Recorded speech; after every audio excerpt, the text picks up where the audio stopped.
Bonjour. Dans cette vidéo, je vous propose de corriger de quelques exercices de la section 4.5 de votre manuel.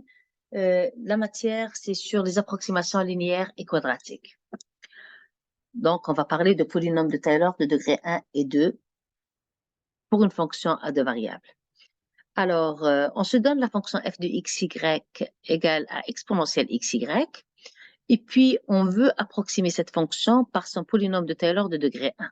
Donc linéaire, qu'on note L de xy, et on le fait bien sûr au point 0, 0. Ce qu'on voudrait savoir, c'est quoi l'erreur sur l'approximation si on va travailler sur le domaine C, qui est le carré, où x est compris entre moins 0,5 et 0,5 et y entre moins 0,5 et 0,5. Donc, en fait, le domaine sur lequel on travaille, c'est le carré qui est assuré en vert. Alors, qu'est-ce qu'on sait? On sait que si on écrit f de xy, c'est à peu près L de xy, alors on va commettre une erreur. Et cette erreur-là, qu'on note EL, le L, c'est pour faire référence à l'approximation linéaire, donc degré 1, est inférieur ou égal à ML d carré. Donc, trouver une borne sur l'erreur revient à trouver le ML et à trouver le d carré, et puis à conclure. Parfait. Donc, première étape, on va regarder c'est quoi le D. Donc, alors, il est étroitement lié au point lequel on linéarise. Donc là, on veut linéariser au point 0, 0. Le D représente la distance qui sépare le point 0, 0, en lequel on linéarise, au point le plus éloigné du domaine.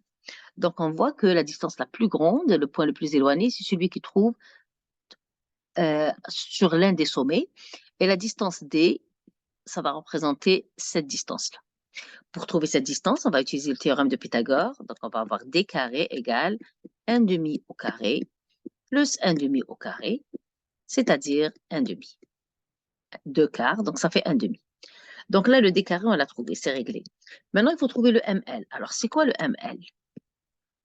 Le ML, c'est le maximum quand x, y sont dans le domaine concerné, donc sur ce carré.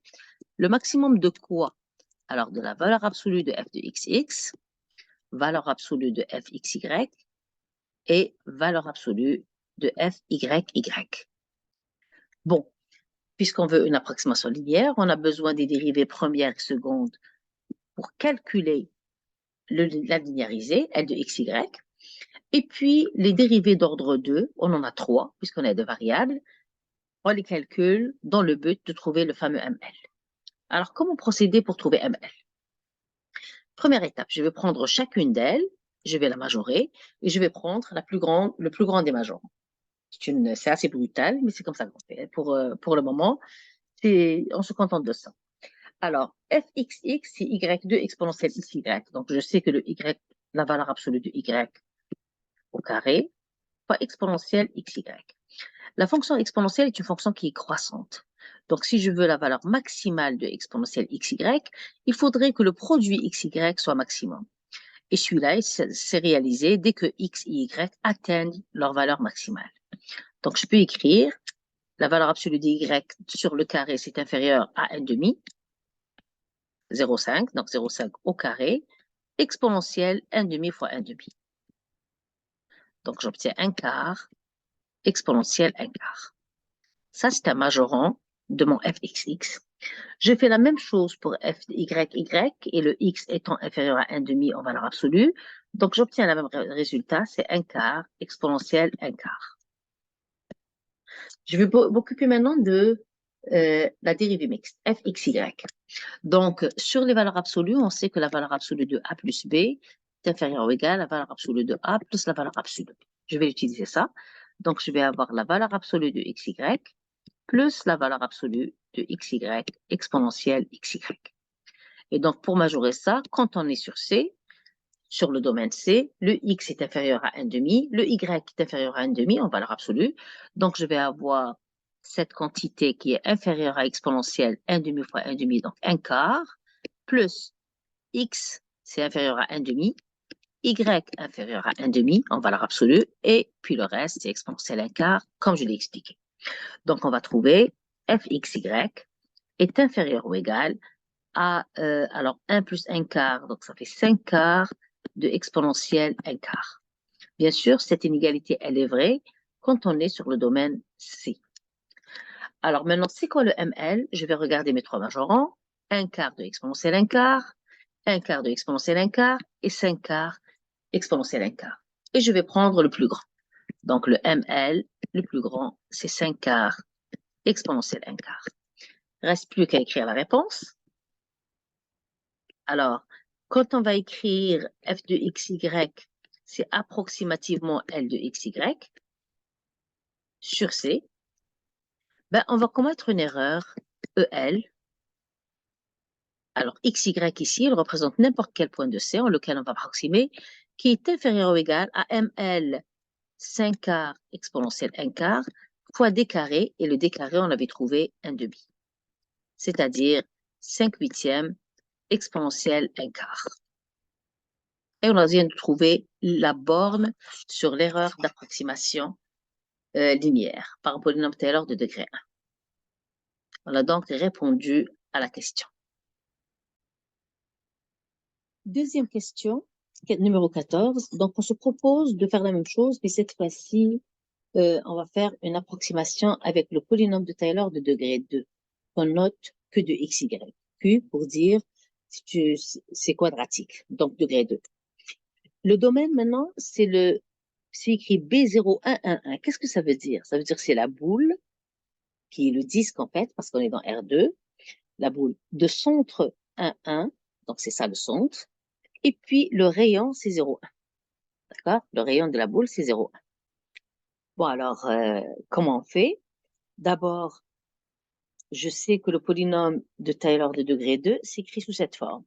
Donc, vous avez une partie linéaire, c'est L de xy. Il n'y a que de degré 1 en x et y. Et on lui rajoute le terme de degré 2. Donc, c'est des polynômes homogènes de degré 2. C'est en x carré, xy et puis y carré. Bien sûr, en tenant compte du point où on est. Parfait. Donc, pour calculer que de xy, et ce n'est pas la question ici, ben, on est obligé d'avoir les dérivées d'ordre 2. Donc là, quand je calcule les dérivées d'ordre 2, je trouve moins 1 quart, x plus y, à la 3 demi. Donc, si je devais écrire le polynôme que de xy, et disons que je le veux au point 0,1, au point 1, le centre de mon domaine. Donc, j'ai juste à remplacer le point 1,1. Donc, f de 1,1, je remplace ici, ça sera racine de 2. Fx de 1,1, c'est 1 sur 2 racine de 2. Même chose pour fy de 1,1. Et maintenant, si je veux la dérivée seconde au point 1,1, donc je vais prendre, c'est moins 1 quart. Donc, je fais 1 demi. Et fxx de 1,1, je remplace ici x par 1. Donc, ça donne moins 1 quart.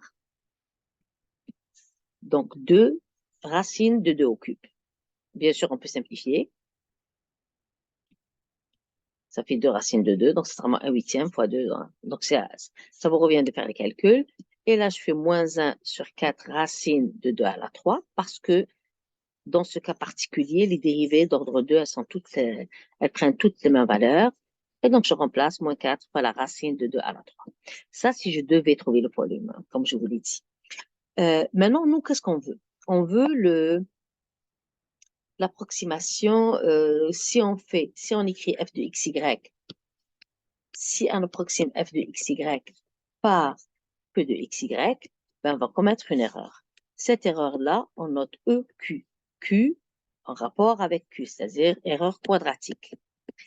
Et je sais que EQ, vous avez une formule que vous devez connaître, c'est inférieur ou égal à racine de 2 sur 3 MQ fois D au cube.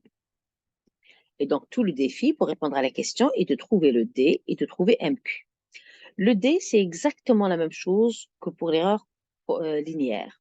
Donc, on prend le point en lequel on linéarise. Ici, c'est le point 1,1. Et je cherche la distance qui le sépare du point le plus éloigné du domaine. Là, puisque j'ai un disque, ben, c'est le rayon que je vais prendre. Donc, le D égale à 0,1 ici.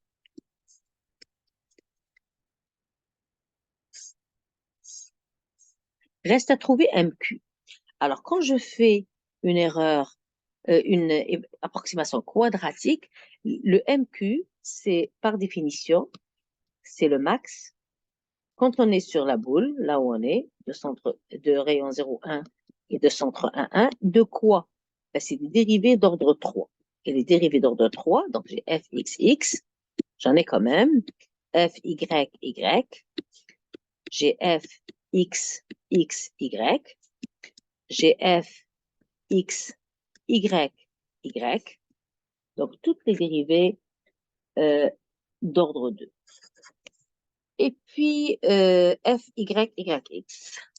Donc fyyyx, donc ça c'est la même chose. Donc bien sûr, pour des raisons de cohérence, la fonction elle est continue. Donc là, on va avoir pas mal qui sont égaux. Donc fxx, fxxy, on va faire fyyyx. Voilà. Excusez. Voilà. Et puis, voilà. Donc, on va calculer ces quantités-là et on va essayer de les retrouver à majorant sur le domaine concerné, c'est-à-dire le domaine qui est assuré en vert ici. Bon, alors les calculs nous donnent le résultat suivant, c'est que toutes les dérivées d'ordre 3 sont égales. Ici, un calcul simple, parce que tout simplement, c'est une fonction bien particulière. X et Y, ils ont des rôles symétriques, donc trouver les mêmes réponses. Donc, égal à f, y, x au point xy. Et les calculs me donnent 3 sur 8 fois x plus y à la 5/2. Donc, il suffit de majorer, de voir, quand on est dans ce domaine-là, sur le boule, qu'est-ce qui arrive pour ça. Donc, la valeur absolue. Donc, ce que je peux faire, c'est que la valeur absolue de fxx, c'est la même chose, c'est la même chose, c'est la même chose que ça, et c'est inférieur ou égal à quoi? On va majorer. Donc là, le numérateur, c'est un 3, là, j'ai un 8. Le x plus y, comme il est au dénominateur, ben, la plus grande valeur, elle est obtenue pour la plus petite valeur de x et de y. Donc, on va essayer de trouver c'est quoi la plus petite valeur de x et de y quand on est dans ce domaine. Je vais regarder. Donc là, dans le domaine, je vais juste écrire ici, le domaine, il est comme ça. Vous avez le centre 1, 1 et le rayon 0, 1. Donc là, on est à 1, on est à 1, tel que je vais représenter ici. Oui, bon, c'est ça mon domaine. Alors, quelle est la plus petite valeur de x qu'on peut avoir? La plus petite valeur de x qu'on peut avoir, ben, c'est celle-là. Celle qui est là. Donc, ça va être 0,9. Donc, je fais 1 moins le rayon de mon cercle. La plus petite valeur de y que je peux faire, ben, ça va être 0,9 aussi. Donc, ça veut dire quand on est sur le disque, donc quand on est sur le disque, on peut dire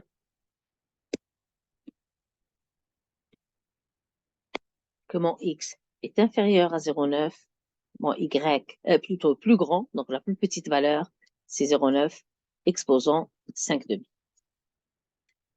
D'accord? Quand je fais le calcul, je trouve à peu près 0,086, mais c'est pas nécessaire de faire le calcul. OK? Donc, c'est 1,8. Donc, c'est 3 sur 8, facteur de 1,8 à la 5/2. Donc, maintenant, on va répondre à la question. Donc, on va écrire EQ de XY, en valeur absolue, bien sûr, est inférieur ou égal à racine de 2 sur 3. MQ, c'est cette valeur que je viens de trouver. Elles sont toutes pareilles, la plus grande, c'est elle-même. Donc, je vais avoir 3 sur 8 fois 1,8 à la 5/2 fois d carré. Et le d, c'est un dixième que je prends à la 3. Bien. Donc, là, ça va être... oui. Donc, là, on peut simplifier, puis simplifier pour présenter un résultat plus présentable, si vous voulez. Donc, ça achève le numéro 14.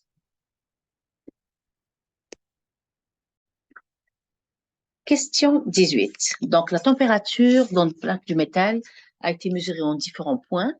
Et puis, on a les données, donc les valeurs qui sont ici, le 10, le 6, le 8, etc. C'est les valeurs de la température au point de coordonnées indiquées, en x et y. Donc, première question, on me demande d'estimer les dérivées première et seconde de t au point de 1. Ça veut dire, je veux trouver c'est quoi tx de 2, 1. C'est quoi ty de 2, 1. Et c'est quoi les dérivées d'ordre 2. Donc, les dérivées secondes, txx en 2, 1, tyy en 2, 1 et t de xy, la dérivée mixte en 2, 1. Pour simplifier, nous allons faire des approximations décentrées à droite. Ça veut dire, à chaque fois, à partir de 2, 1, si je veux calculer tx, je prends un accroissement positif en x, donc la valeur qui vient après 2. Parfait.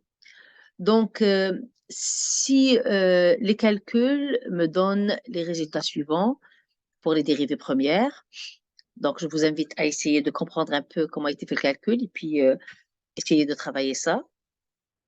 Donc, on trouve que tx de 2, 1, ben, donc je suis au point de 1, au point 6 ici. Ce que je vais faire, je vais prendre un accroissement donc, de 2 à 3. Donc, t de 3, 1 moins t de 2, 1 sur 3 moins 2. Et donc, je trouve moins 2. Ty de 2, 1, je fais la même chose, mais cette fois-ci, c'est en y. Donc, ça va être 4 moins 6 sur 2 moins 1. Et ça me donne moins 2 pareil. Les dérivées secondes maintenant. Donc, les formules pour trouver les dérivées d'ordre 2. Donc, toujours pour faciliter, je vais prendre une décentrée avant. Et puis, ce que je vais avoir, c'est les quantités suivantes. Donc, t de xx, donc dérivée deuxième de txx, ça veut dire je dérive par rapport à xtx. Donc, ça va être tx au point 3, 1 moins tx au point 2, 1 sur 3 moins 2. Donc, l'accroissement en x que je prends ici. Parfait. Donc là, j'ai besoin, qu'est-ce qui me manque comme information? Le tx de 2, 1, je l'ai déjà calculé, mais le tx de 3, 1, je ne le connais pas. Tx de 2, 2, je ne le connais pas. Ty de 2, 2, je ne le connais pas. Donc, je vous invite à faire les calculs parce que ça fait comme une révision de comment approximer les dérivées partielles. Je vous donne toutes les réponses et je vous invite à les refaire. Donc, ici, on estime les dérivées partielles tx de 3, 1, de 2, 2 et 3, 1, toujours des décentrées avant pour trouver ces valeurs. Et là, on va dire que txx de 2, 1, c'est approximativement, donc ça va être moins 2, moins tx de 2, 1, c'est moins 2, sur 3 moins 2 qui est 1, et là, ça donne 0. Même chose, ça va être 0 ici et 0 ici. Donc, on a répondu à la question A. Deuxième question, le B. Calculer approximativement le polynôme de Taylor du degré 2 de Q en 2. Donc là, il faut connaître la formule. Donc, Q de xy, ça va être une partie linéaire. Donc, c'est au point 2, 1. Donc, ça va être f de 2, 1 plus, donc ça approximativement, plus fx de 2, 1 au point x moins 2, plus fy de 2, 1 au point fois y moins 1. Donc, tout ça, c'est L de xy, c'est la partie de degré 1. Et là, il faut que je rajoute la partie de degré 2. Donc, ça va être 1 demi de fxx en 2, 1 fois x moins 2 au carré, plus fyxy en 2, 1 fois x moins 2 fois y moins 1, plus 1 demi de fyy en 2, 1 fois y moins 1 au carré. Alors, quand je remplace par ce que j'ai trouvé, des approximations faites, f de 2, 1, je regarde ici, ça donne 6. fx de 2, 1, plutôt c'est t ici, pas f, donc c'est t. Remplacer tous les f par t, ça va être moins 2. Donc, j'aurai moins 2 fois x moins 2. Fy en 2, 1, c'est moins 2 aussi, donc j'aurai moins 2 fois y moins 1. Et tout le reste, c'est des zéros. Donc, que de xy égale à L de xy dans ce cas. On a calculé que de xy, et puis maintenant, on nous demande d'approximer la température de la plaque au point de composante 2.5, 1.5. Alors, qu'est-ce que je fais? Je vais remplacer, donc, je veux calculer T de 2,5, 1,5. Donc, je remplace dans, c'est approximativement Q de 2,5, 1,5. Et c'est bien de laisser cette forme-là, ne pas essayer de simplifier, parce que directement, le x-2, ça vous donne de combien on s'éloigne du x. Donc, de 2,5, moi, j'ai calculé la Q de xy au point 2, 1. Donc, je fais 2,5 moins 2, ça me donne 0,5. Et puis 1,5 moins 1, ça me donne 0,5 aussi. Donc, là, approximativement, au point de coordonnées 2,1, 1,5, 2,5, 1,5, la température va être de 4 degrés. Alors maintenant, on me demande de trouver une borne sur l'approximation. Donc ici, j'ai pas fait l'approximation sur un domaine, mais j'ai fait l'approximation en un point. D'accord? Donc ce que je sais, c'est que la borne EQ de XY, elle est inférieure ou égale à racine de 2 sur 3, MQ fois D à la 3. Alors, c'est quoi MQ? MQ, c'est le majorant, comme je l'ai expliqué tout à l'heure, de TXX, TYY, et puis TXXX, c'est les dérivés d'ordre 3, et avec les mixtes. Donc, MQ, ça va être le max des dérivés d'ordre 2, donc FXXX, et etc. En fait, le T, là, qu'on a, il s'agit de la température, donc TXXY, et puis toutes les autres qu'on me donne. Toutes les informations que j'ai, c'est que j'en ai une qui est inférieure à 2,25, une autre inférieure à 1, une autre inférieure à 2,5 et une autre inférieure ou égale à 2. Je prends le max de tout, donc je peux prendre MQ égale la plus grande valeur, c'est 2,5. Maintenant, le D, c'est quoi? Donc le D, on avait dit tout à l'heure, c'était le point le plus éloigné du domaine parce qu'on approximait sur un domaine. Mais là, on fait en un point. Donc le D, ça va être tout simplement, c'est la distance du point où j'ai fait l'approximation, 2,5, 1,5, au point en lequel nous avons calculé notre 2. Donc là, ça va être la racine 2,5 moins 2, donc c'est 1 demi au carré, ça donne 1 quart. Et puis 1,5 moins 1, c'est 1 demi au carré, ça donne 1 quart. Donc ça donne 1 sur racine de 2. 2 sur 4, oui, ça donne 1 sur racine de 2. Il ne reste plus qu'à remplacer, puis j'écris ma réponse. Donc l'erreur quadratique, quand j'approxime, en fait, ici je précise que l'erreur c'est au point 2,5, 1,5. Elle va être inférieure ou égale à racine de 2 sur 3. MQ, c'est 2,5, donc c'est 5 demi. D à la 3, c'est 1 sur racine de 2 à la 3, donc ça donne 1 sur 2 racine de 2. Je simplifie et j'écris ma réponse.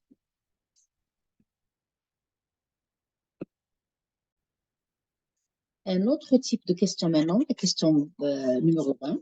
Donc, on a un diagramme de Kelvin-Boo et puis nous avons la linéarisée de la fonction f en un point AB qu'on ne connaît pas. On sait que la linéarisée s'écrit sous cette forme-là. Donc, la première question, quelle est la valeur de f de AB? Donc là, si on connaît la formule qui donne la linéarisée, on sait que la linéarisée, c'est f de AB plus fx de AB fois x moins a plus fy de AB fois y moins b. Donc, on procède à une identification. F de AB, c'est la constante, donc c'est 3. Là, je vais répondre f de AB égale à 3. Et je sais que fx de AB, dans ce cas, c'est le coefficient de x moins a, ça va être égal à 2. Et fy de AB, c'est le coefficient de y moins b, ça va être égal à moins 5. Deuxième question. Sur la figure, lequel des points P, Q ou R a pour coordonnée AB? Donc là, ce qu'on sait que c'est, on va procéder par élimination. D'abord, le R, en R, on sait que le gradient de la fonction est nul parce que la courbe de niveau est circulaire. Donc le R, c'est ou un max ou un min. La courbe de niveau est circulaire. Ce qu'on sait, c'est qu'au point AB, le gradient de f au point AB, ça va être, c'est le vecteur des dérivées partielles, donc ses composantes, c'est 2 et moins 5. C'est fx en AB, fy en AB qu'on tire de l'équation donnée. Bon, donc je sais aussi que le gradient de f en AB, il doit être perpendiculaire à la courbe de niveau au point AB. Donc, je vais regarder, il me reste à trancher entre P et Q, on va voir. Donc, si je pense que c'est le point P, donc là, ça veut dire que ça doit être perpendiculaire. Donc, mon vecteur gradient, il doit être ou comme ça, dans ce sens, si R est un maximum. Si R est un maximum, je sais que le vecteur gradient pointe dans la direction de variation maximale, donc il va pointer vers le R. Si R est un minimum, ben, le vecteur gradient va être dans l'autre sens. Dans le premier cas ici, vous avez un vecteur gradient qui a une composante xy, mais fx doit être positif. On a fx en p positif, et fy en p va être positif aussi si p est un max, si r est un max. Max local, bien sûr. Maintenant, si r est un min, qu'est-ce qui arrive? Si r est un min, le vecteur gradient va être ici. Donc là, je vais avoir fx en p va être négatif et fy en p va être négatif aussi, si R est un min. Mais quand je regarde le gradient au point AB, j'ai un 2 et un moins 5. Donc, ça ne peut pas être le point P. C'est un mauvais choix. Donc, ce n'est pas le point P. Il ne reste que le point Q. On va vérifier ça marche pour Q. OK. Alors, si je dis que le gradient est perpendiculaire à une courbe de niveau, donc ça veut dire qu'il va être dans ce sens-là. Bon. Alors, première possibilité, c'est que le gradient, si R est un max. Alors, qu'est-ce qui arrive si R est un max? Qu'est-ce qui arrive avec fx au point Q? Fx au point Q, donc le vecteur gradient va être dans ce sens-là. Le fx va être négatif et le fy au point Q va être positif. Parce que c'est ça mon vecteur gradient. Donc, fx négatif, fy positif. Ça ne correspond pas à ce que j'ai. Donc, ce n'est pas ce que... Alors, il est comme mon vecteur gradient. Je vais regarder ici. La deuxième possibilité, c'est que le R est un min. Donc, mon vecteur gradient va être dans ce sens. Et là, j'ai un fx. Fx au point Q va être positif et fy au point Q va être négatif. C'est la situation qu'on a ici. Donc, la réponse, c'est point Q. Et puis, mon vecteur gradient est perpendiculaire à la courbe du niveau. Il est orienté dans l'autre sens.